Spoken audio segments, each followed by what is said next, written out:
ஆண்டவராகிய இயேசு கிறிஸ்துவின் நாமம் மகிமைப்படுவதாக.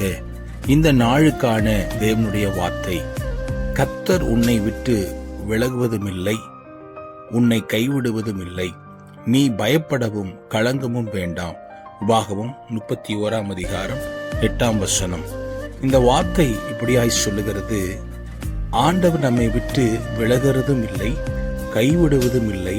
ஆகவே நாம் பயப்படவும் கலங்கவும் வேண்டாம் என்று தேவனுடைய வார்த்தை சொல்லுகிறது. அநேக வேளையில இந்த வார்த்தையை கேட்டுக்கொண்டிருக்கிற அநேக வேளையில நாம் அநேக காரியங்களை குறித்து பயப்படுகிறோம், கலங்கி இருக்கிறோம். உங்களை பார்த்துதான் கர்த்தருடைய வார்த்தை வருகிறது: நீங்கள் பயப்படவும் கலங்கவும் வேண்டாம். ஏனென்றால் கர்த்தருடைய ஆவியானவர் உங்களை விட்டு விலகுவதும் இல்லை, உங்களை கைவிடுவதும் இல்லை என்று இன்றைக்கு வாக்கு பண்ணுகிறார். இந்த வார்த்தையின்படி கர்த்தர் உங்களை ஆசீர்வதிப்பாராக. ஆமேன்.